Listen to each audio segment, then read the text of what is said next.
From the mountains to the river flow, stories only locals know. Living local in the Hudson Valley. This is the HVP!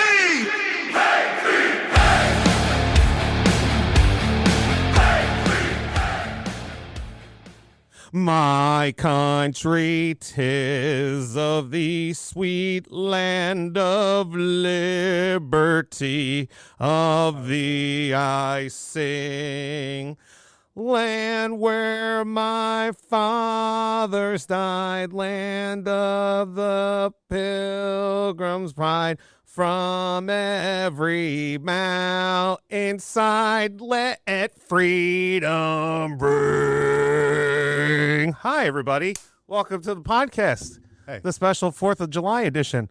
Our poor guest over there is having his head pulled backwards because he's like, why is this fat guy singing? But yeah, that just happened. I was trying to locate the flag. Is that why you're rising and putting your hand over your heart? I was about to, and then I couldn't find the flag. So now. And I was thinking that Larry the Cable Guy's got nothing over Scotty. Yeah. I like your patriotic shirt. Thank you. And my patriotic Yankees hat. Yep. Even though they suck right now. I mean, the patriotic Yankees hat is subdued by the patriotic plaid. That's it, man. My flannel, my bamboo flannel, nice and light. It's fancy. Don't fuck around. You know what I'm saying? I still didn't look it up. I got to get it. You got to get on the Dixon, man. You got to learn all about it. Take it. Don't tell people to get on the Dixon. You got it. All right. You got to get on the Dixon. Yeah. 2 X's. Yeah. O-N. Clarify. Yeah. Hey, talk for a minute. I'm going to go check the cameras. All right. So we have a special guest today. We have historian and all-around nice guy, I think. I don't think I'm an historian. I might be a nice guy. Yeah. You'd have to ask my wife to decide Yeah. what. We got, what should we call you? You can call me Rick. So we got Rick here. Rick is a super history buff. He knows a little bit of something about American history. You could say he might have a degree in it, but who knows? That'd be speculation. That'd be speculation. Anecdotal. I'll tell you, all the information he always gives me, he definitely sounds like a professional. So, and I love it because, you know, growing up here in the Hudson Valley, we kind of got the Revolutionary War jammed down our throats as kids. Yeah, we did. And Washington's headquarters, the New Windsor Cantonment, all those fun things, going to, you know, the day to school. Yeah. McDonald's on the way home on the fun days. Yeah, that's what I'm talking about. When if you were a good boy. When the bus went to McDonald's, that was the field trip you wanted to go on. My bus never went to McDonald's. You forgot West Point. Yep, yeah. West Point too. Yep, that's right. Where they put the logs across the river. Nope, chains. But the chains were floated by logs, weren't they? Yes, they were. And you know, you can still see pieces of that in the museum at West Point. Yeah, they actually they have them in the museum, and they also have them up where you can overlook. Yeah, where you can overlook the narrowest part. They have a chunk there too on like a piece of stone. It's pretty cool. Yeah, they that was one of the things that was like kind of, because you know we went to school in the Newburgh School District, and it was so close to West Point that it was kind of forced down our throat a little bit. But I mean, not. It's incredible. I know what you mean. Yeah, I know what you mean. It was like we learn about it more than any other school district in the United States. But well, I can't say that. Maybe Virginia, Charleston, right. You know, all those where the big battles took place. Yeah, they're like, hey, field trip for the kids. What do you want? Let's go West Point. Well, see, that was the thing. Those were when we went to New Windsor Cantonment and Washington's headquarters. We got to McDonald's from Newburgh Mall. The bus went, and then we got to eat the McDonald's on the way home on the bus. Yeah, see, Pimp Daddy, styling. Coming from Meadow Hill Elementary School, they gave us bag lunches from the cafeteria. Well, at least they gave you bag lunches. For sure. If you didn't, in my school, if you didn't have a bag lunch, just didn't eat that day. Yeah. Good luck. So America's 250. It's coming up this Saturday. What a coincidence that they set it up that it would be on a Saturday for the 250. That's pretty smart of our forefathers right there. Yeah. Anyway. George Washington, thank you. I figured, what better way to do a podcast this week than to have somebody who comes in and could talk about this in depth and have the knowledge, other than us two idiots just babble on about what we think are facts. You weren't there in 1776, right? No. Okay. All right. Just making sure. He's a descendant of Herbie Hancock, though. Oh. But I did have a descendant in the Civil War. Did you? Oh, no kidding. Who got caught stealing horses. Really? From the Union Army, and he was, what did you do to horse thief back then? Cut his legs off? Oh, you hung him. Oh, you hung him. Oh, wow. So he was hung. You cut his legs off, then you hung him. Yeah.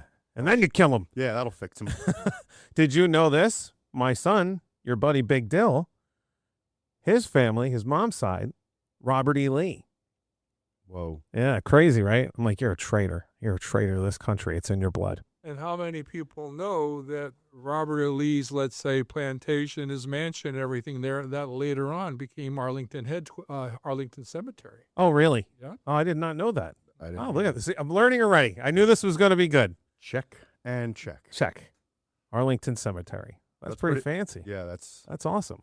It's so crazy that the North was so close to the South back then. You know what I mean? Like, D.C. was right there, you know? Yes. So, yeah, and look, it was like it was so close but miles apart. And exactly. like so many different things, and it's crazy that you had like just one dividing line that meant if you were here, right, you were here, you thought one way. If you were here, you thought another way. And what better way to settle it than with bloodshed, right? Yeah. And rich people on a hillside watching it all happen. Yep, clapping. Yeah. So we bought my buddy. But wait a minute there. Okay. You're making references to the Civil War. Yeah. But I would argue with you that maybe our first Civil War wasn't that one. It was actually the Revolutionary War. Yeah. Because Yeah. when you think about it, all right, not everybody in this country was in favor of freedom, quote unquote, independence. Right. There were loyalists who still stay loyal to the King of England.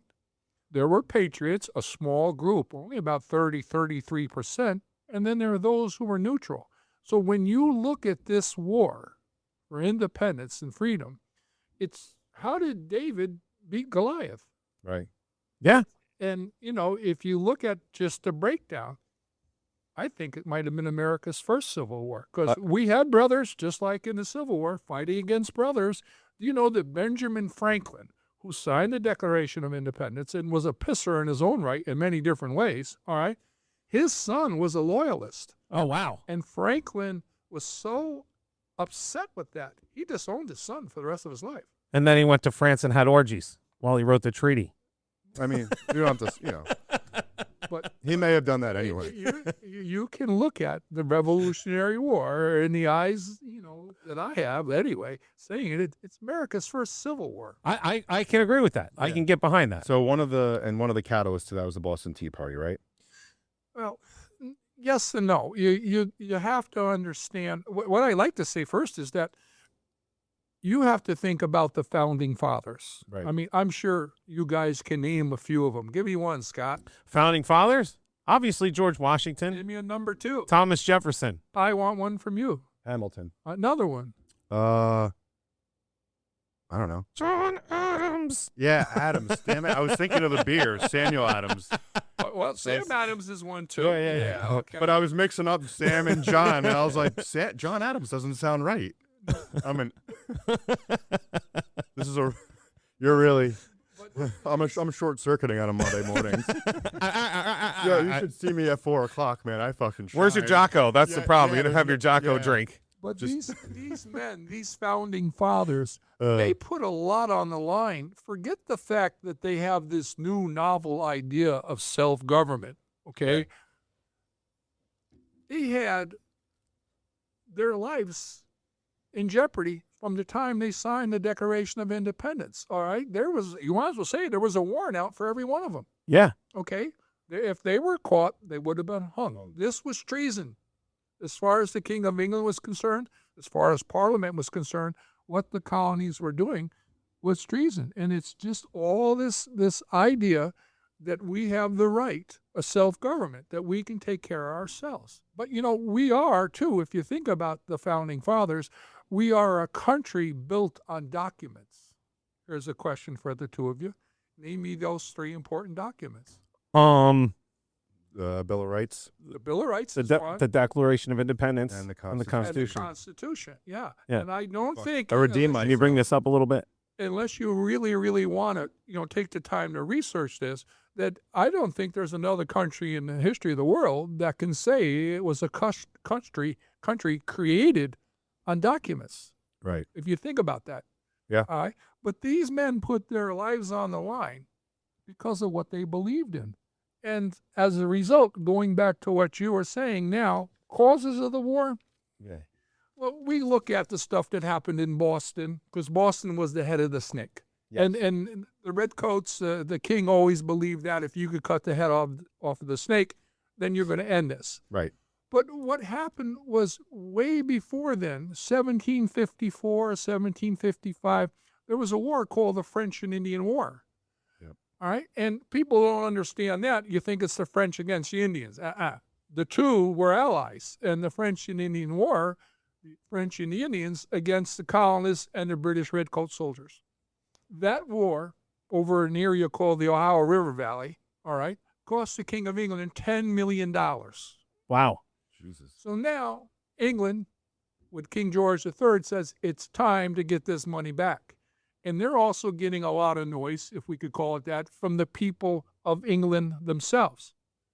All right? We're paying taxes here. We're paying taxes here to support that war. It's only right that the colonists share their burden as well, which makes sense. Yeah. But what happened was, and you heard, Patrick Henry say, "Give me liberty or give me death," and another phrase, taxation without representation. That's what got the colonists upset. You could sit by a campfire with a case of beer for how long and decide, would the colonists have paid any of these taxes Right. if they were treated better? You don't know. Right. All right. The problem is, like my mom used to say to me growing up, when I got in trouble or something was coming, it was never Rick, it was Richard. Richard, shake your head, your eyes are stuck. All right? The king never shook his head here. If the king could see that if he had just given up a little, he would have gotten a lot more in return. But he didn't see that. So now the effort, going back to what you said, the Boston Tea Party, which was 46 tons of tea Insane. thrown overboard. Wow. You know where the tea came from? This is insane too. It came from China. It did. All right. So you're back. All the tea leaves in China. All the tea in China. So that's where it came from, right? and for you tea drinkers listening out there, it was green tea. Oh, wow. Yeah. But so now the king tried. No wonder why they threw it overboard. Yeah, yeah. Shit. This shit. No wonder, the king says, I've got to get this money back. And the colonists are saying, not this way. So now the protest begins. Okay. All right.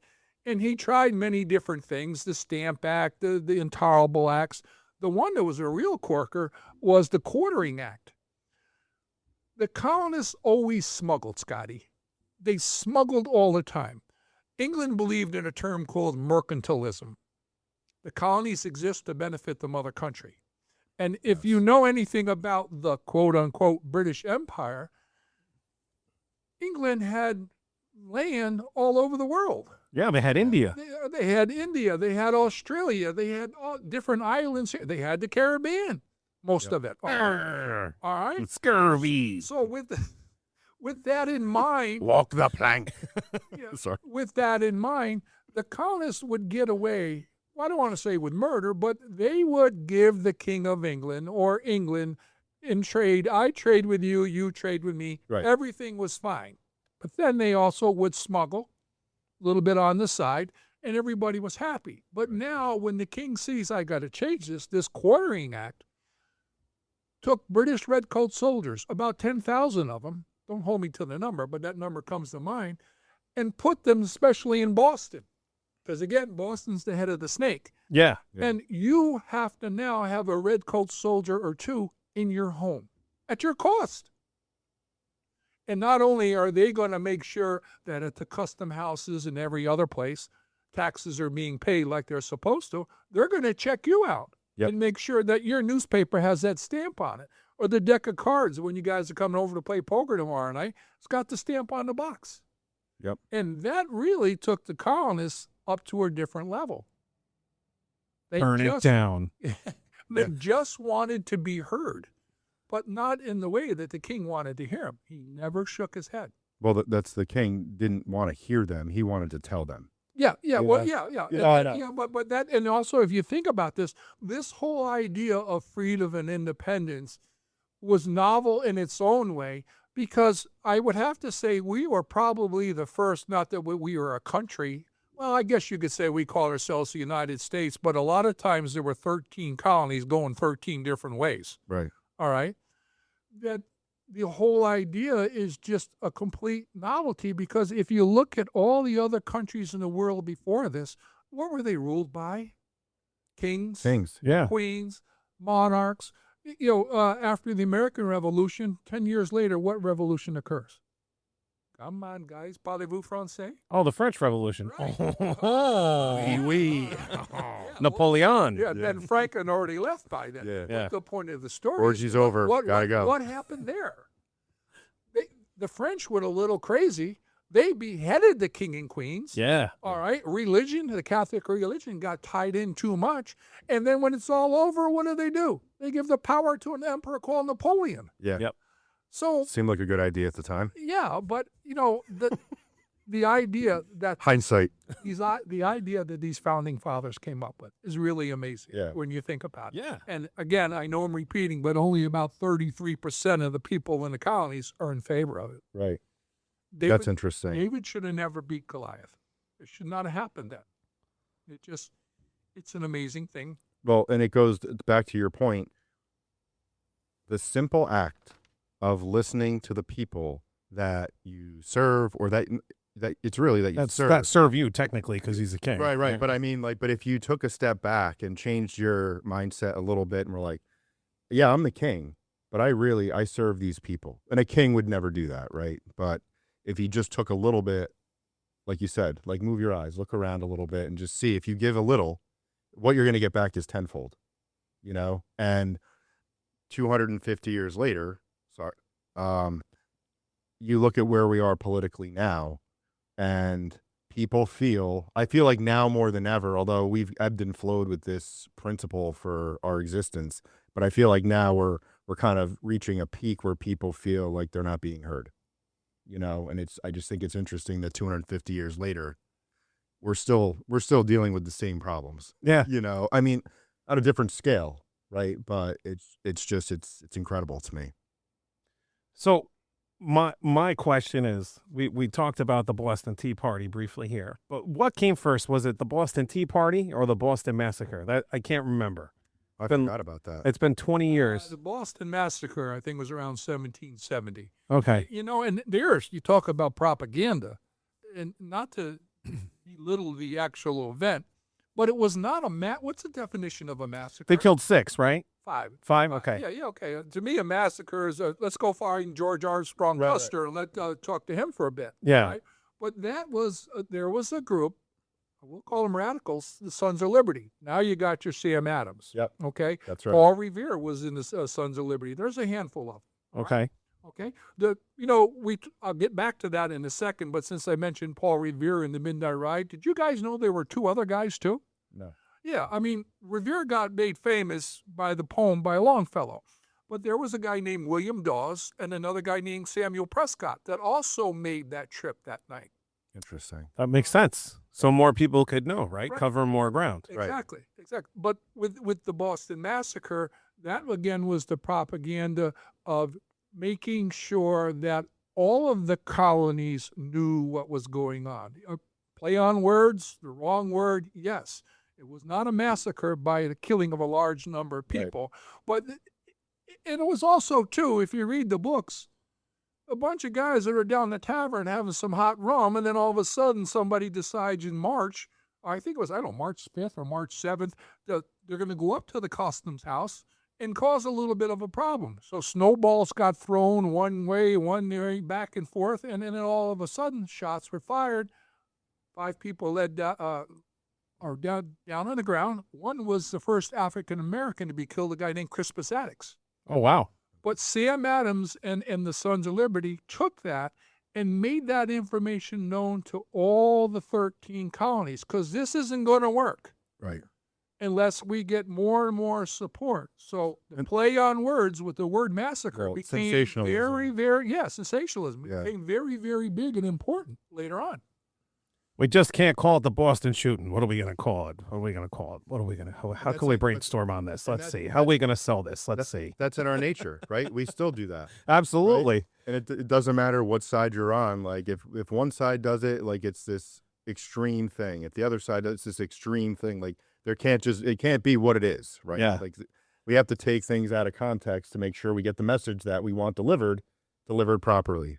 But there also, too, as I said before, using the David and Goliath reference, there needed to be a big, gigantic effort to get support. Because when you look at England, Yeah. the largest army in the world, Right. the largest navy in the world, the richest country in the world at the time, all right? The conquerors. Yes. Exactly, yeah. So with that in mind, I need all the help I can get. Right. No, it makes perfect sense. Right. Like you said, in order for for David to beat Goliath, there has to be a Goliath. Right. And you have to make it sound like it's bigger and And scarier. unfortunately, the big Goliath here is the number one country in the world. Right. All right. Yeah. Which has been controlling you for 138 years. Right. But in the meantime, you were getting away with a little bloody murder, let's just say, no pun intended. Yeah. And now it's caught up to you and it's caught up to them. Right. King George III had to do something, and so did the colonists. Right. And the next thing they do is the Continental Congress, and they write that famous document. And to that 33%, you really didn't need much of a nudge. They didn't need a nudge. No. You no, know, they were ready to go. Because they, again, have this ideal. Why did they win the war? The ideal of being free and independent, of having a government for the people, by the people. Yep. That's unheard of. Yeah. That was unheard of. And it took hold. Who wrote the Declaration? Easy question. Jefferson. Yeah. Okay, but you know, there were really 5 men on a committee for that. Guy named Livingston, Roger Sherman from Connecticut, Ben Franklin, John Adams, and Jefferson. Jefferson was the youngest at 33. Livingston and Sherman didn't really want any parts of writing it. Like, we got this young guy to do this. Yeah, Get the intern. I got arthritis. Benjamin Franklin said, I'll probably put in too many jokes. That's exactly what he said.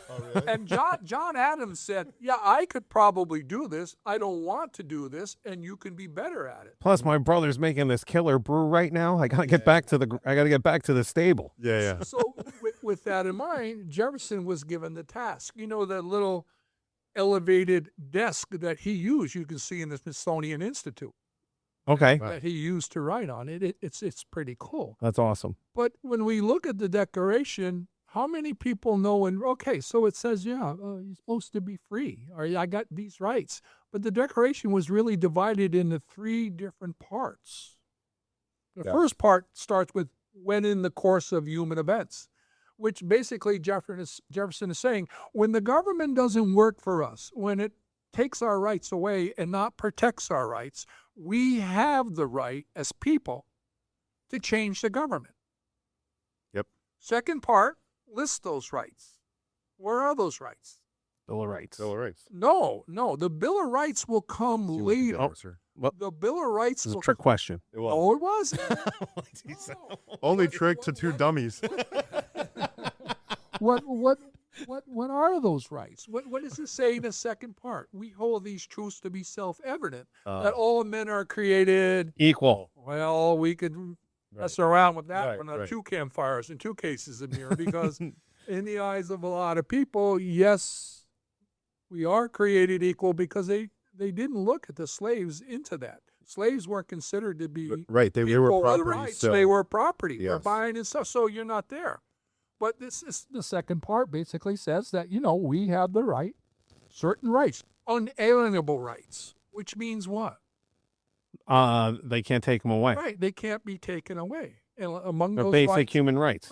right, and they're God given, and there's the, you know, endowed by your Creator, as it says, and there's where the religion comes in. That a king didn't give me these rights, an emperor didn't give me these rights. God. All right? God, whatever religion you're part of, God gave you these rights. And these are rights because they're God-given.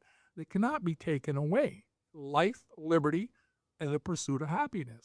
Simple. You would think. Amazing. And then, I love the face he's made. yeah.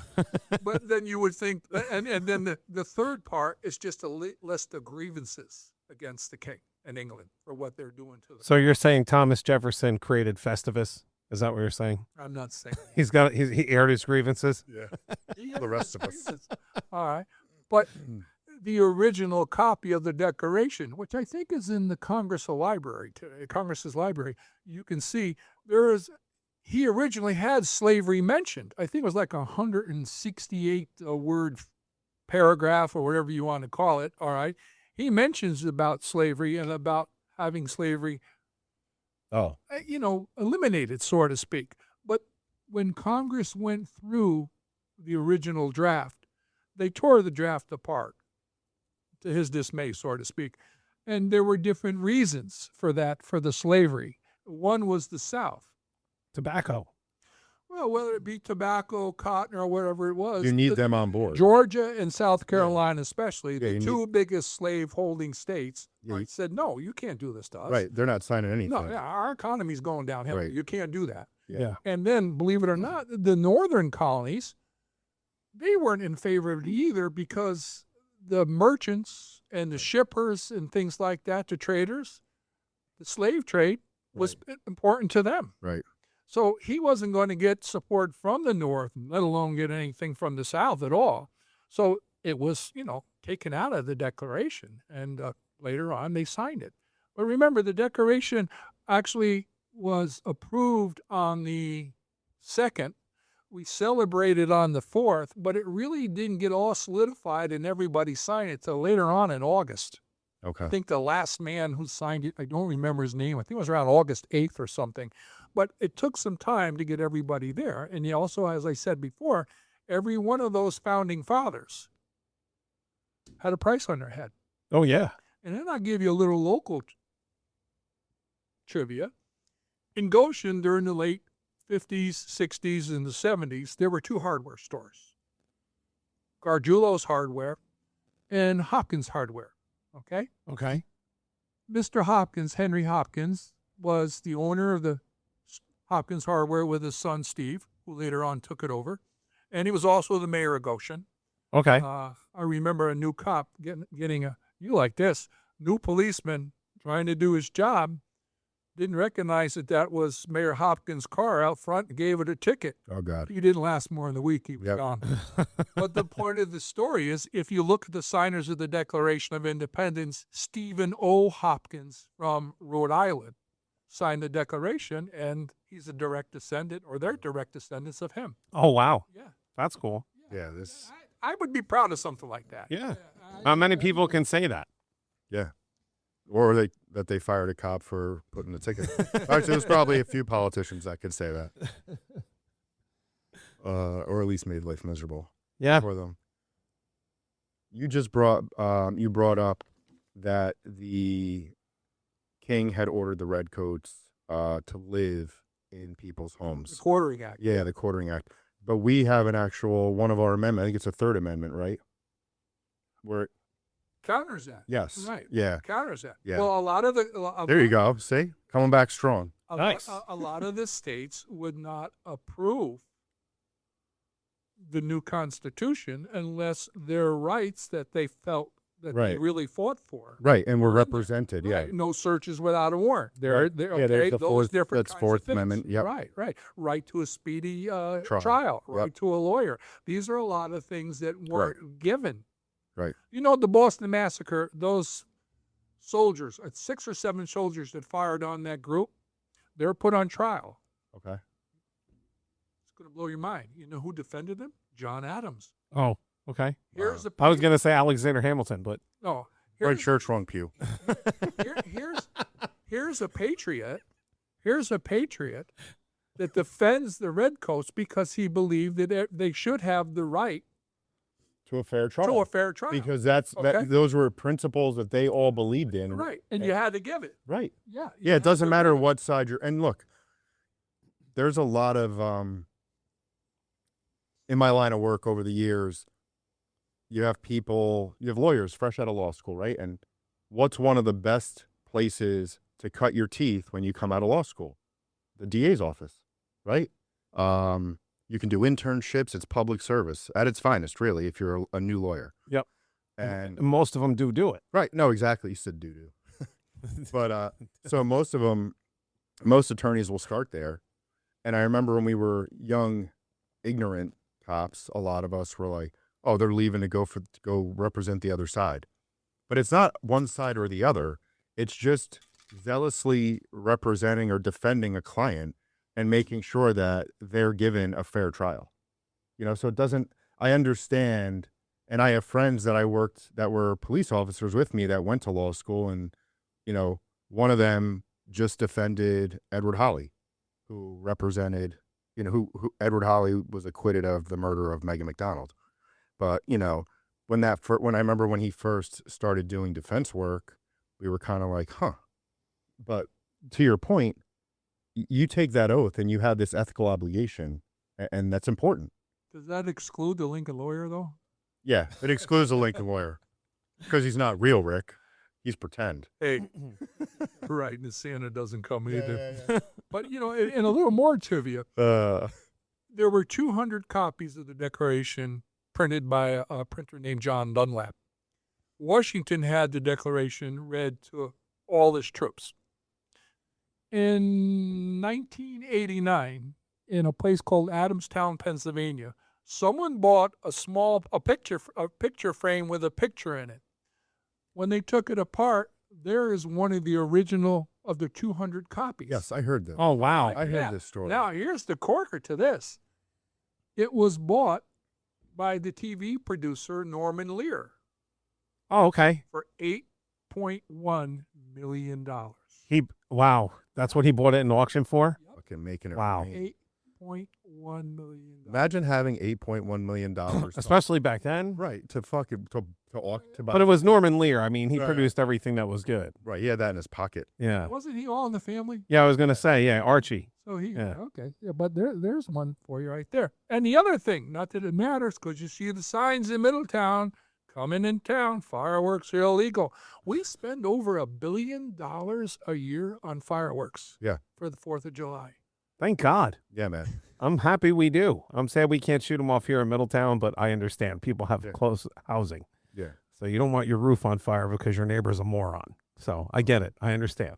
If you got a field behind your house and you live on the outskirts of town, it's one thing. But, like where I am, it's just wrong. Because no matter what, something can go astray and burn down somebody's house. And you don't want that. And I remember when I lived there, a few years ago. Oh, yeah. Remember the war zone that one year? God, it literally looked like it looked like a third world country, and people were just. It looks like bazookas going off. Well, I always say I always give them all my condolences the morning of when I'm in Amber's, because I feel bad for the poor guys that have to work 4th of July, because we'll sit in the backyard Yeah. and we'll just watch the cop cars going back and forth all night long, Yep. up and down Highland Avenue, both directions, lights on, this way, that way, this way, that way, this way, that way, this way, that way. It's a thankless job. Hunt Yeah. them are really going to get out and do something, Right. because by then it's too late. Yeah, you give them a ticket, It's too Well, that's it. It Yeah. literally violates like a city code, and Yeah, and that's it. I remember when, in the summers when I lived down in Ventnor, New Jersey, which is on the Atlantic City Island. Had a very good friend who was I believe that's one of the yellow properties on gonna say, Monopoly board. yeah, you might actually owe me rent. Hold on. Then I had a hotel. I have Marvin Gardens too, so it's worth a little more. yeah. we didn't take the railroad. But the bottom line is he was a lieutenant in the police force, and he always worked the night shift. And some of the guys, we had something called a Bay House. We stayed there, and one night he came by to my buddy and I said, I'm going to pick you up a little around midnight. And I don't know if it was the 4th of July weekend or it could have been Labor Day weekend. But he picks us up. We have no clue why. So, we're getting in the cop car. Yeah. He goes down to the end of Ventnor on Jackson Avenue, which then would be Atlantic City, goes up on the boardwalk. And he's cruising the boardwalk 5-6 miles an hour. He says, okay, when I tell you guys, you run and get out. Okay, whatever you say. Well, he'd take the spotlight and take the megaphone. Hey, you kids, boom, boom, boom, boom. When all the kids would scatter from the beach, we'd go down and pick up the cases of beer. Oh my God. All right? So, you're not going to take the beer back. This was a plan. Right. Right. You're not going to take the beer back to the station house. So the deal was he got to keep all the Budweiser. We got to keep all the rest. And this became like every 2 or 3 weeks for sure. Here we go. Come on, picking you guys up at midnight. And the 4th of July was a good one. Labor Day was another good one. Yeah, you make a killing. That's hilarious. That's pretty funny. That's great. So what did they do with fireworks when you picked them up? We destroyed them naturally. That's They were confiscated. We destroyed them in our own private backyards. Yeah. Destroyed them by lighting the fuses. Boom. Uh, Uh, I can remember when I was a kid, one year for my birthday, my uncle was a detective. And he was at my birthday party and he was feeling good. So he took me over to the police station. He went into an evidence locker. He pulled out some bottle rockets and we went back to the house. lit them off. We lit up some bottle rockets. really, it is a thankless job on the 4th of July. Yeah. You have to give the police officers a lot of credit for what they go through. Yeah. Look, I mean, I'm sure most of them would rather sit at the end of the block and watch them Yeah. than write a ticket. But And I think, your first 4th of July, you're like, yeah, I got, you have a mission, right? You're on task. And then you realize by the end of your first 4th of July, you're like, what am I, like, I'm literally pissing in the wind right now. Like, what am I doing? Pants are wet, like, got on my shirt, like, strong wind, not working. yeah. So after that, you want to be maybe a deterrent, right? Your presence is really there as a deterrent anyway. And then there's those, you have to, as long as you're there as a deterrent, it usually works. But then there's like those one or two assholes that you're like, all right, guys, we're going to take your fireworks and give you a ticket, so whatever. But yeah, you're right. It is. You have to adjust your mindset to understand, like, I remember one day, not 4th of July, but we used to deal with just mobs of people just fighting. And I was brand new. And I run into this crowd of people. And then somebody pulls me out. And my lieutenant at the time was like, what are you doing? Like, we don't do that. And I was like, oh, okay. Thank you for that. So kind of just stay there as a presence. If somebody's injured, obviously render aid, but really what they do is up to them. And then I remember, fast forward 20 years, now I'm the lieutenant, and I show up and there's this girl fight, and there's like weave, hair weave all over the ground, looks like little snakes, right? And two of my young cops, or new cops, not young cops, new cops, they run down the street, and I call them on the radio. I'm like, come back here. And they're like, what are we doing? I'm like, they're amped up that we're even here. So if they don't want our help, like, you can't police somebody that doesn't want to be policed. We've all seen video of how that ends, right? It doesn't end well. So you have to take a step back and look at it and be like, we'll be here if you need us, and we'll come back and pick up the pieces when it all falls apart. But I can't have you guys getting hurt just because you have a group of people that are pulling each other's hair out, but then motherfucking us at the same time. And I remember a guy pulled up the same time I did. So I got there like 3rd or 4th, and guy gets that. I was like, hey, what's going on? Well, I'm going to find out what's going on. I said, well, I'm asking you what's going on. Well, my sister's here. I said, okay, well, can you help me, like, talk to her? And then she said, suck my dick, which I was like, okay, let's reset. And that's when my other two cops ran down the street, and I called them on the radio. I was like, let's come back here. Like, this is not how we're not helping here. Yeah, you're just pouring gasoline on the fire. Yeah. And they're like, well, what happens if somebody gets hurt? I said, then we come back, we treat them, and then we investigate. I said, but right now, we can't do that. So that's kind of long story, but that's the perspective you have to take. If you take Scotty's comment just now, gasoline on the fire, that's what the Declaration did. Yeah. So now it becomes put up or shut up. Nice segue. Okay, thank you. Yeah. Well done. Now it becomes put up or shut up. And the only man who was capable and who was thought to be capable to run the Army was Washington.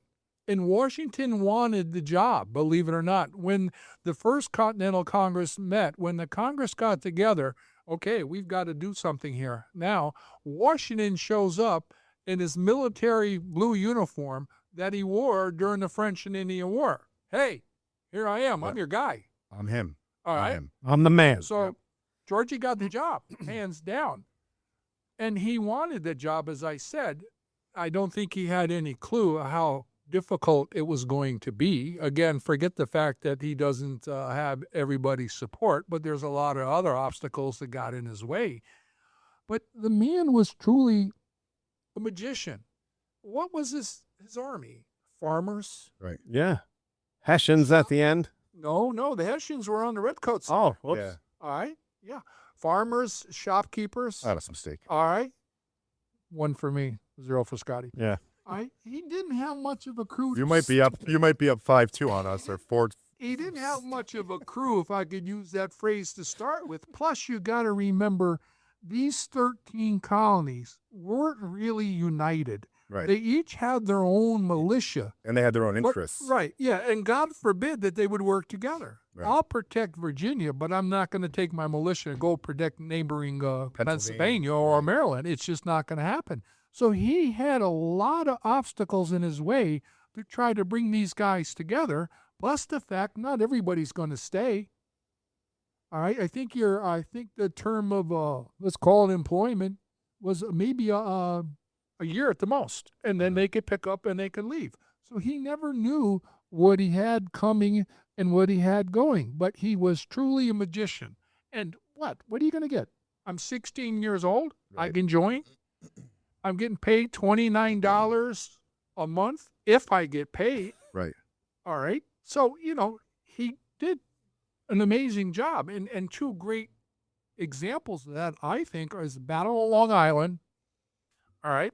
And then the other one would be crossing the Delaware. Yep. The Battle of Long Island, the odds were like 2 to 3 against 3 to 1 against Washington. All right. The British are over here. He's over there. He sees what's happening. He's got to figure out how to get out of this. 'Cause otherwise, the war would have been over, Scott, right there. Without a doubt. That battle was fought. So what does he do at nighttime? The weather helped out. The fog came down. He had his men set up fires all alongside the sound to make the British think on the other side of the Long Island Sound we're still there. And under the cover of darkness and the fog, all of his soldiers are boated across into New York City away from the British. When the British finally come the next morning, they see the encampment. But Georgie, using his magic, got everybody out of there. And that's why he was the guy. Right? Right? Because but it wasn't just that. It was the chains across the Hudson River, like all these things that I'm like, what the We lost more than we won. Yeah. All right, and we would have 100%, lost yeah. a lot more if it wasn't for For that. his thinking. You're right. Yes. Yeah. The crossing the Delaware. like you said, David should have never beat Goliath. No. Right? But when you have innovators and smart people, it helps, right? Crossing the Delaware. It's at the end of the year, so to speak, as far as a lot of military assignments were concerned, guys signing up or guys leaving. He needed to do something because he's getting his butt kicked. Right. He needs to do something to draw some more interest into this war, to get some more recruits. So that whole crossing the Delaware, he gets across, and the Hessians now, Scotty, the British, again, number You're on. one Navy, number one army in the world, they also hired Hessians, which were mercenaries. Yep. But they were more concerned about looking cool. They had to have the handlebar mustache, the hobnail boots, the whole 9 yards. They would fight, but let me tell you, if you're a mercenary, you're going to fight and put your life on the line? Not really. They're going to help out. All right. Yeah. You could help out. Yeah, the ball board. Yeah. All right. But the bottom line is he made that in desperation and that surprise attack on them in Trenton. And it worked out. It worked out for him. And there's another idea of him being, I know I'm repeating, but he was a magician. He came across with these different things because the odds were constantly against him and his army. And he needed help. Well, also, too, there's a lot of stories about just how crazy he was. Like, in the Battle of Long Island, I guess there was one point where he actually, rode out on a horse in the middle of the field, and they were taking shots at him, and everybody surrounded him so that he didn't get hit. Oh, no kidding. There's all these crazy stories about him doing some gonzo stuff like that. Like, what you got to realize, obviously the guns weren't as accurate as it were today, but still. Well, and you could survive a couple musket balls probably, right? At point blank range, as long as they weren't to your Base. Yeah. So, but we talked about this in last week's episode. If you want people to follow you as a leader, you have to show. You have that to you're- lead from the front. Yeah, you have Lead to. by example. Yeah, you and show- have to lead it by example. And a little bit of crazy goes a long way. Yeah. You know, you throw yourself out there and do some crazy shit, like people are gonna be like, "I'm with that guy. Yeah. I'm going with Uncle George." I'm Team George. Yeah, exactly. And then the other thing he fought, besides not having a well-equipped army and the money and everything needed, smallpox.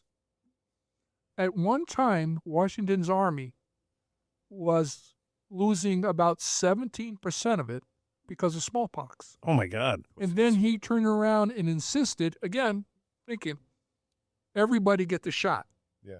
Everybody got the smallpox shot, and it went down to 1% for the rest of the war. Oh wow. Yeah. Yeah, like their problem solution. I'm not taking no smallpox shot. Yeah. I'm not taking Washington's smallpox Yeah. shot. Stop. You can try to jab me. Don't jab me. You're gonna Give kill me. Yeah, don't give me. I'm the not gonna jab. take your jab. I want to die like Glenn did over there. I want to die in a log, shitting myself. But you know, Stupid jab. you could look at this one here and say, well, maybe it did, maybe it didn't matter. Were they really fearful of George Washington, meaning the British and all the power they had?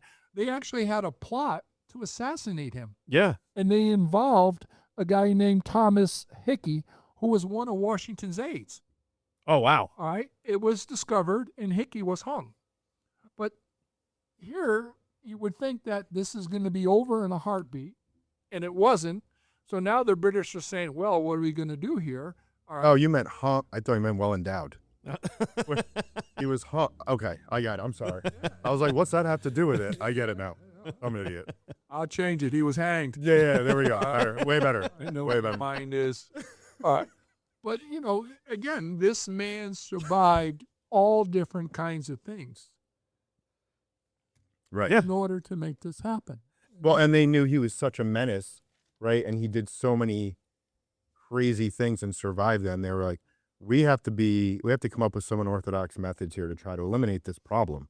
Because at this point now, that's what George Washington is, right? Like as long as he's in charge, he's a threat to them.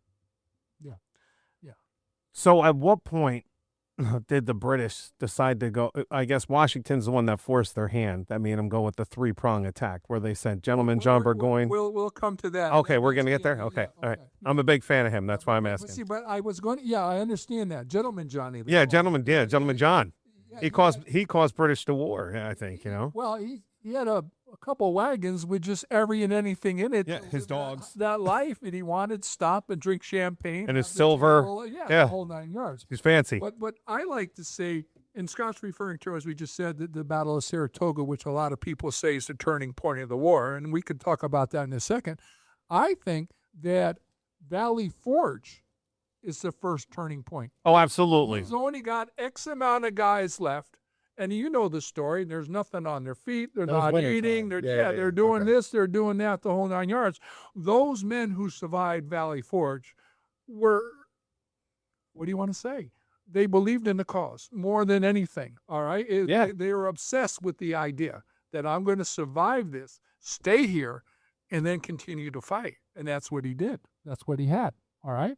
But you have to understand, it was really hard to get everybody, as I mentioned, to come together. So every little bit of help was welcomed, right? We've got Thomas Paine. You know, what's the phrase? The pen is what? Pen is mightier than the Mightier sword. than the sword. He wrote 2 pamphlets, Common Sense and Crisis. And in one crisis, he says, these are the times to try men's soul. The summer soldier, he was with Washington, if I'm not mistaken, at Valley Forge. You know, the summer soldier has disappeared. These people who are here now are here for the reason and the cause. Yeah. And words became very important. Then we had helpers. Casimir Pulaski. You're going down that bridge before you go into Newark Airport. Oh. The elevated bridge. Okay. All right. That's the Pulaski Skyway. Oh, okay. That's right. Named That is. yeah. That's him. You didn't know Oh, that. I didn't know that. I didn't realize that either. Another one for me. That's double. Okay. Double word score. Well, we talk about We'll take that off your rent for landing on Ventnor. you talk about Valley Forge, the guy von Steuben, Baron von Steuben, came from Prussia because he wanted to. He believed in the cause. Trained Washington's army after that. The misfits are no longer there. You've got an army, regardless of how small it is, that knows what to do now. Train killers. Well, I wouldn't go that far, but yeah, I guess you could say that. A lot better than militiamen. Then a 19-year-old Frenchman. What's his name? College of Pennsylvania named after him. Penn State. No. University of Philadelphia. Lafayette. Oh, Come on, man. Marquis. I didn't know that was in Pennsylvania. I thought that was like somewhere down south. Me neither. I think it's in eastern Pennsylvania. Okay. I was like, Stroudsburg? Yeah, I don't fuck. But von Steuben, Lafayette, these men came because they believed in the ideal. And they all had great roles in helping us. And then the other one, how about the ladies? Betsy Ross. Yes and no. You know, everybody thinks that Betsy made the first flag. She might have, or came up with the idea. She might have put a flag together, but that idea didn't come from, she wasn't a kid. God, I wish I remember the guy's name. One of the signers of the Declaration of Independence came up with the idea, the design for the flag, and then Betsy Ross is given credit with other ladies for putting the flag actually together. Okay. All right, but I can give you a lady, John Adams' wife, Abigail Adams. Oh, yeah. She was in. They It's a call big her the. I don't want to be misquoted here, but she was like not the founding father, but maybe one of the founding mothers, if we could Yeah. come up with a phrase. She was in his ear constantly. Yes. A very smart lady, and Adams wrote back and forth during the whole revolutionary time with her. She put a lot of ideas in his head, good ones, to help convey to leadership about how we are or how we aren't doing in the directions we should go. There's a lady named Molly Hayes Macaulay. They called her Molly Pitcher. Yep. She was at the Battle of Monmouth, and she was there because her husband was there. I stayed in the Molly Pitcher Inn. I was gonna say Yeah. she's got a rest stop named after her in Jersey on the Jersey track. That's right. Yeah, you go down, everybody's got a name now. But John Bon Jovi's got one. Yeah. Yeah. And so does Connie Chung. Oh, well. I'm glad we got the important ones. But Molly Pitcher, as she was named, was there with her husband, and it was a hot summer day. She's bringing water to every and anybody firing the cannons. Plus, she was pouring water on the cannons because they were getting too hot. Oh, wow. Yeah, She's a good but she gal. gets a roll. Then Yeah. here's So is that why they named it the Pitcher after her? Or was it always called a Pitcher? It probably was called the Pitcher because they called her Molly Pitcher. Oh, okay. I'm guessing. Probably so. It probably traces back to British. maybe it's how you spell it. Maybe. Oh, And then there's another one, Deborah Sampson. Deborah Sampson dressed as a man for 2 years. She was trans. First trans. yep. Well, this is the right month for that. Perfect. She fought. Good for her. She fought for you guys. Are amazing. Yeah. Thanks for your She service. fought- Well, she's going to get that, believe it or not. She fought for 2 years Before anybody knew. before anybody knew. And the only reason they found out is because she got wounded and she needed to be attended to. They're like, why is So she going into the after woods that- by herself to pee? Why can't she just pee against the tree with the rest of us? So I think it was around 1783 or so this happened. And then she was, let go of the army. But later on, Congress gave her a soldier's pension. Oh, that's awesome. That's yeah, cool. Yeah, Look, to go back to what you were saying. Yeah, that's she, cool. She got rewarded for it. And then there's another guy that I didn't mention up in the top. Washington had a crew of spies. And these spies operated out in New York City. The man ahead of it was the name Dr. James Ray. It was called the Culpeper Ring. For 5 years, they never got caught, Joe, on anything they were doing. They had invisible ink that later on would have to be That's sick. warmed up some way with some sulfur or something, and the message would, Appear. then be clear. It would appear. Yeah, it But probably was all- sulfur. all You're right. these- All these little things cool. played big, gigantic roles in helping us win this war. All right? Yeah. Fucking George Washington, man. Who's the man? Yeah. Now, go back to what you were saying before, the turning point of the war, the Battle of Saratoga. Battle of Saratoga was fought 2 different days with some space in between. And as you said, yeah, it was a 3-pronged attack. The whole idea was, again, now we're not going to, the theory of cutting the head off the snake just didn't go towards Boston now. It's going towards all of the New England colonies. And the British thought the way to do that was to control the Hudson River. And that's where Washington has that same idea. I'm not going to let you do it, because the two major cities at the time, New York and Philadelphia, are controlled by the British. Yep. All right, so it's very easy for the British to come up sooner or later the Hudson River and try to succeed at this goal of cutting New England off. They felt, again, cut the head of the snake off with all the leadership, and that this war will die very quickly. Well, it didn't. The three-pronged attack had your boy Gentleman Johnny coming down from Canada, had a guy named St. Ledger coming from the western part of New York, and then General Howe coming up from New York City. Well, Howe might have been just as bad as Gentleman Johnny in his ways and his means. He decides not to come. Yep. St. Ledger gets stuck, and now the part of the Adirondacks that Burgoyne has to go through did nothing but give him trouble. Plus, when the colonists saw or heard that this was going to occur, they started to chop down more trees. They started to block whatever paths or roads were made just to make this difficult. So when he finally got here, all right, he's tired. He doesn't have all the help that he thought he had to or had. And then within the 2 days of the battle, that is a win for us. Now, the thing that happens there is the man who was the real true hero was Benedict Arnold. All right? Arnold was a fearless leader. And he'd be the guy that you said before, like Washington would be up there on the horse. Arnold was up there on the horse. He led his men by example, and there were very few. But the head general, a guy named William Gates, Gates took the credit for the Battle of Saratoga. He took it, where Arnold should have gotten it. And where the bitterness starts with Benedict Arnold is this. He was shot down on his horse. His horse fell on him and shattered his leg. He spent about 6 months in a hospital in Albany. When he finally recuperates, when he heals, he's got one leg shorter than the other.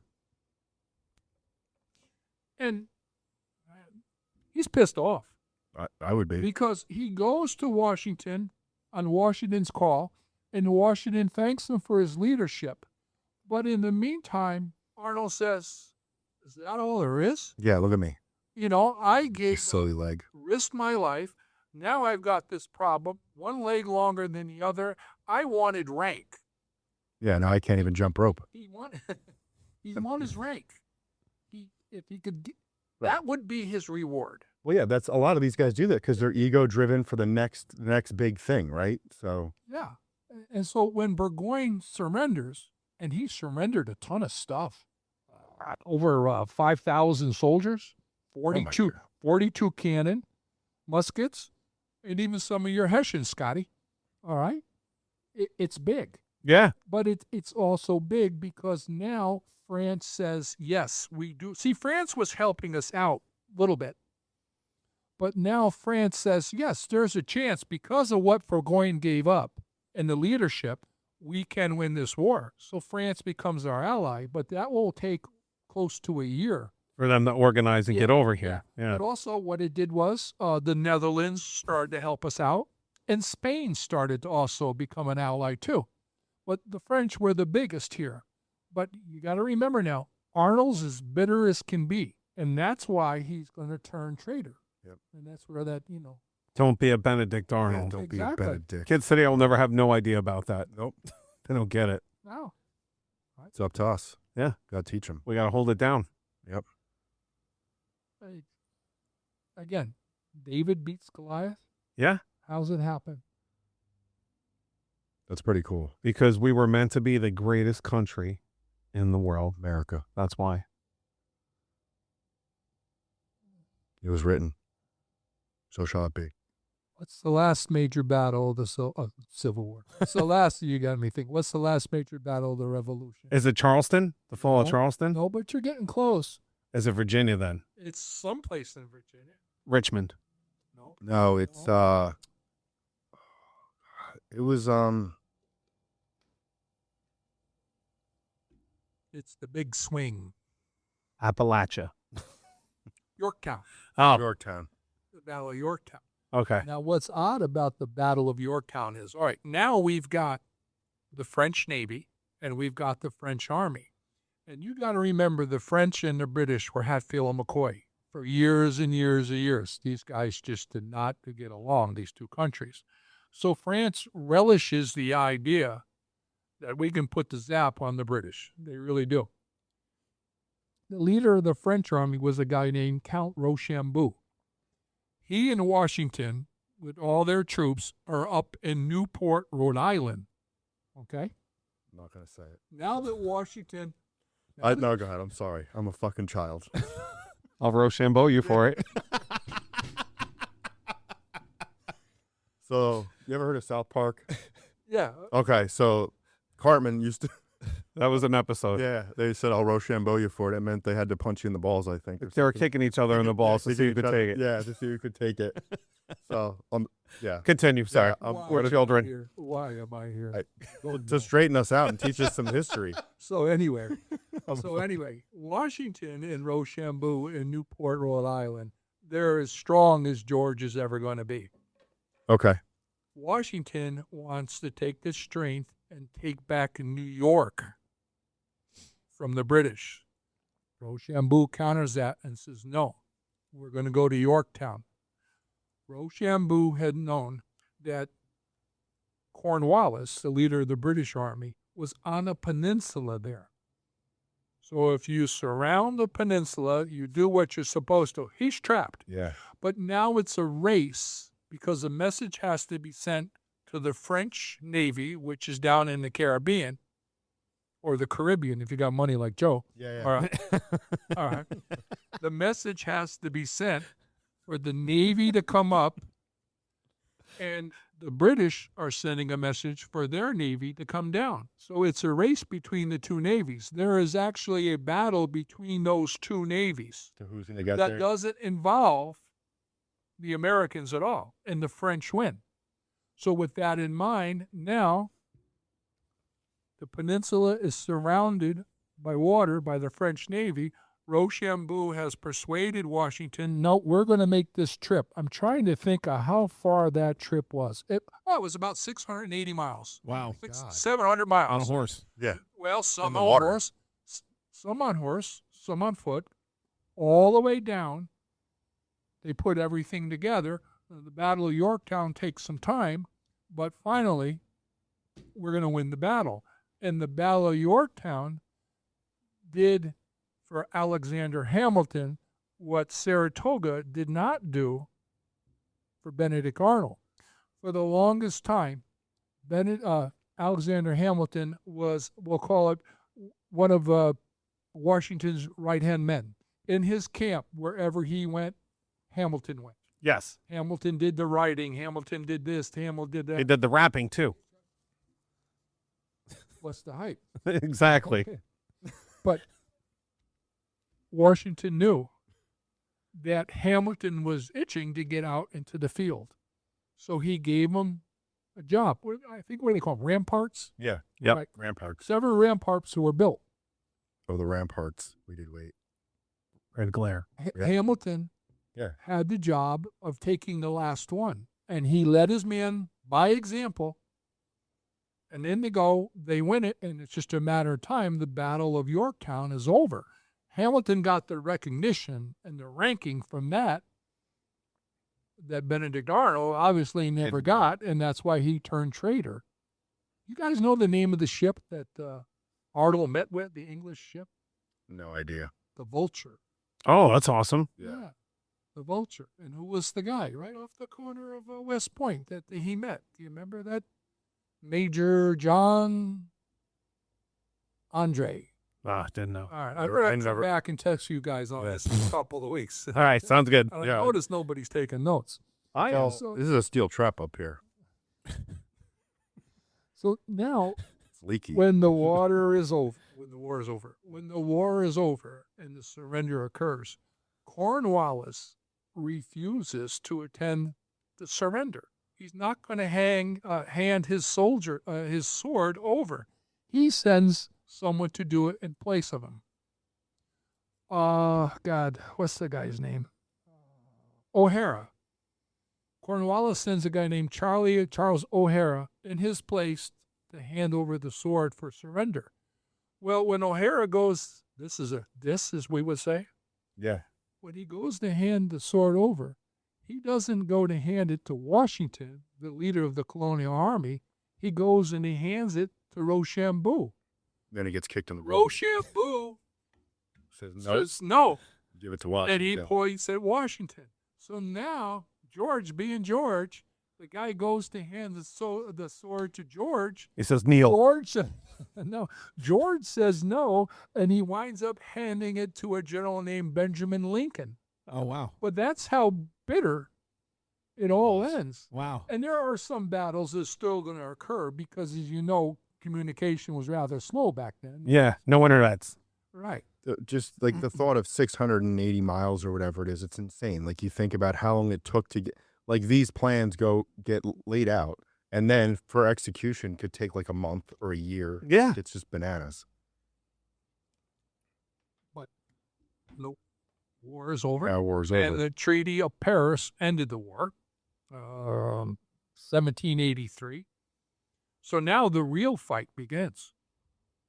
If you think about it, Yeah. you've got to bring these 13 colonies together as one country, which is not going to be an easy job. Right. Okay? Because during the Revolution, we had a form of government called the Articles of Confederation. That's right. And the government couldn't do much. It couldn't tax. It could ask the states or the colonies for money. They could say no. The government couldn't raise an army. There are a lot of things that the federal government or the new central government or national government could not do. And we tried to live by this for a while, and obviously it's not going to work. And then we go to something called the what? United States Constitution. Oh, wow. And that's a totally different thing. Yep. Altogether. And there's where the Bill of Rights Right. and all these different things will come into play. But going back to what we said before, Joe, when you brought it up about just what's going on in the world today. I mean, and we could probably talk about this for a couple of minutes. I got a little food for thought for the both of you. With all the endless talk today, how everything is broken, Yep. going to hell in a handbasket, do you guys think we need new founding fathers today? No, I don't think we need a new founding father necessarily. I think Not a father, but fathers. No, I know what you guess what I'm asking is, don't you think with everything that's going on, we need some more leaders, whoever they may be, young or old, just like back then, to carry the torch? I mean, come on. I'm the best leader there ever was. There's never been a leader like me. I'm fabulous. I'm fantastic. What more do you need than me? nobody ever did it. No one did it like I did it. I had fighting on the lawn, Yeah. motorcycles jumping over the White House. Come on. No, but my point, Yes, my I point, think- Joe, the reason why I say this is because, okay, we achieved self-government. Yep. Okay? We achieved it, but self-government, guys, in my opinion, this is just me talking, self-government is a work in progress. It's never going to be finished because as we go, We keep evolving. from generation to generation, Yes. we keep evolving. And we need interests have to align. Yeah, and we have to do that. And that's one of the beauties, I don't know how much you know about the Constitution, where it can be changed, Right. and we can cite examples. But it's just me, just everything that's going on in this country for how many years, we need to come up with a new leadership. People need to step forward because the government is always evolving, as Scotty said, Yes. and we need to protect this right. All right? Yes. The founding fathers created a huge idea. What was the idea? The birth of freedom. All right? That has to be kept alive. Yeah. Yes. And so does all men are created equal. Yeah, and I think so. Yes. Or here in New York, I'm sorry, you have to say all non-gestating and gestating people are created equal. Yep. Those people too. Them too. But yeah, so yes, we do. We need a new group of people that I think better represent all of our interests. I think we got to get away from the two-party That's- system that's because my like point. the two-party system's just fucking it's stupid. Right. You're either with us or you're against us, and you can't have that mentality. But is there? I don't know if there's anything wrong with the two-party system, or that either one of these parties are getting so divided too, Well, going down the wrong So, path. and Yeah. they are. And then if you want to have the, and we're not doing that here because we don't do it here, but if you look at like the age-old debate over between Democrat and Republican, and, Democrats will throw shade on Republicans and vice versa. Meanwhile, you have both sides that have been complicit in some pretty shitty things in our country's history, right? Like Democrats will not take responsibility for the Jim Crow, right? They'll never do that. And especially now, like if you try to talk to a current Democrat about, they'll just walk away. Yeah, starting the KKK, Right. all that fun stuff that the Democrats get. No, Right. it doesn't happen. Oh, Right. So I think to your point, yeah, we need, so maybe the two-party system, but we need people that better align with what the modern needs of America are now, right? And what because the needs of the people have changed. Would you agree with that? Oh yeah, but then going, you say the two-party system. I don't think we can, just because we don't have the knowledge. When's the last time that there was some bipartisan event where they both worked together to get something to benefit us? Maybe 9/11? yeah, Maybe. that's probably it. That's the closest, right? And, But that.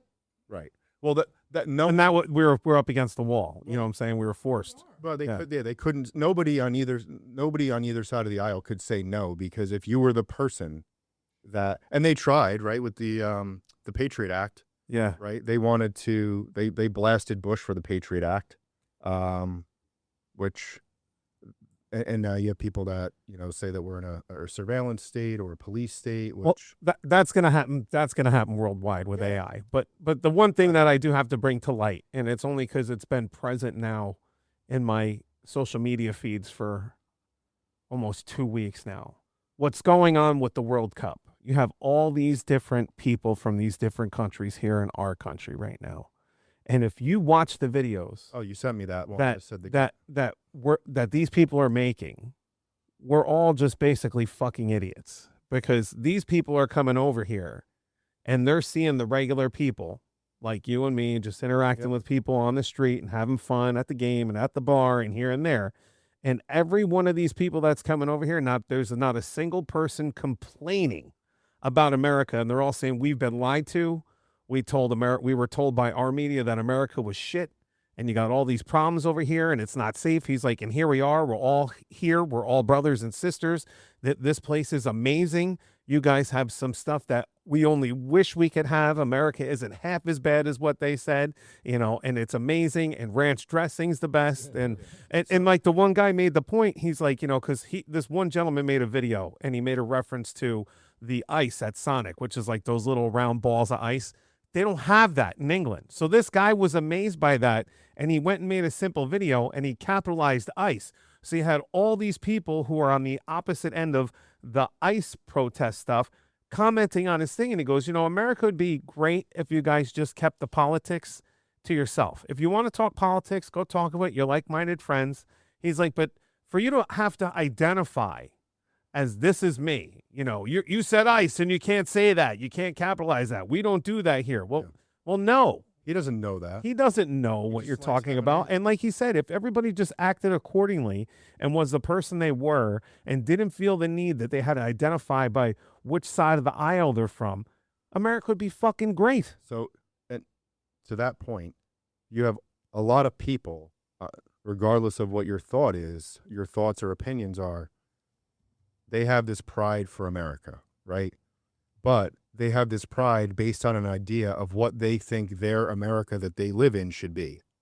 And that's our biggest problem, is that, you have a group of people that believe America should be this, this, and this. And because that's not currently the climate or what's happening right now, they sound like they're Americans that are anti-America. Yeah. I love watching the World Cup because you used the word pride. Yep. It just amazes me, wherever it is, the amount of people from those countries will find a way to get there. From Ghana? All right? Like, are you kidding me? I mean, you're crossing your fingers that your team is going to make it in the next 4 years. Where are they getting the money? Yeah. Right? But they're here. They made it. But yeah. but the one thing about the Pride, I just love what the Scottish did this year. Forget the fact that they drank Fenway dry. All right, or there's Sam Adams. There's no Sam Adams had to close down because they drank it dry. They had to close down for a day. There's outta no here. beer here and there. But they went to a Red Sox game and they paraded right down the streets to Fenway, playing the bagpipes, doing the whole 9 yards. And they did the then same- after that in Miami. Yeah, did it on South Beach too. They took over the whole thing. It was like 2 miles worth of people just marching, playing bagpipes, That's- wearing their tartans. It's insane. The Tartan Army. And I don't care how small or how large you are as a country, that's pride. Yes. Yeah. Or how about the Vikings? The Vikings taking over Times Square and rowing. They're everywhere they go. They're rowing. Whoo, whoo. It's wild. It's amazing. Yeah. It's like all this stuff. You had the Japanese. They're showing up to Texas and they're all tasting Texas barbecue. They're like, I don't speak good English, but this is amazing. And it's I speak a good English, but I love your barbecue. Before Texas, weren't they out in L.A. and they were I think so. something about the popcorn? Yeah, Yeah. and the You know. carjackings. Please, no, have a problem. An $8 gas. Oh, Right. sorry.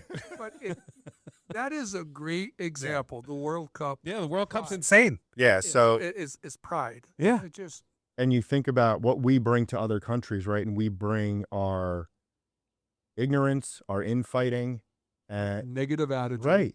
right, and almost like a superiority complex, Yeah. right? That I don't know that it's necessarily that's not okay. Like- Yeah. Like you can't, and I used to say, like, you can't go, I used to say this about domestics especially. You can't go into someone else's house, regardless of what you represent. If you're a cop, you can't go into another man's house and start bossing him around right off the bat. You got to go in with your best foot forward. But we're going to other countries as we're diplomats of our, we're representatives of our country.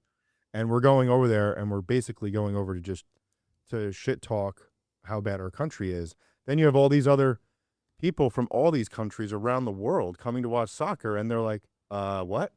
Tell me where's the bad part?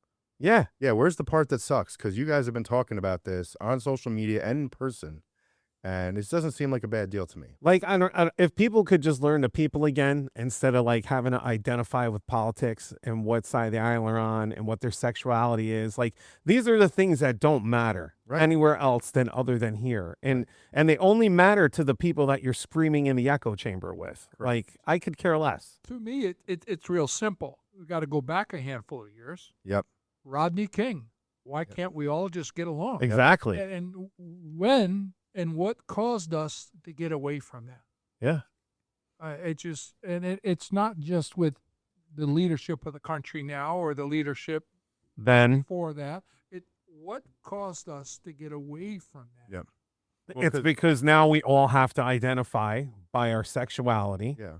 and which way we vote. That's the biggest constant right now and the problem with the country. And that wasn't like the government didn't do that. The government took cues from these social people, these group of whoever they are, right? Like you see things start to get life on social media, and then you have politicians that align with it.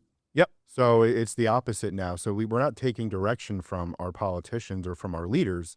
They're taking cues from us, which that should happen, right, as leaders.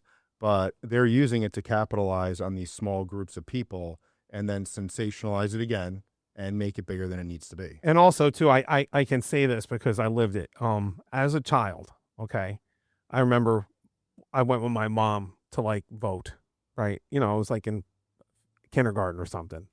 And, I'm in the voting booth and, I'm watching her do whatever she's doing, but I don't know what the hell she's doing. I see her marking a piece of paper, but I remember earlier that morning in kindergarten, we took a vote on who we thought should be president, Reagan or, The other guy. yeah, the other dude, the guy that, The guy the peanut farmer. Anyway, Jimmy Carter. Jimmy Carter. There you go.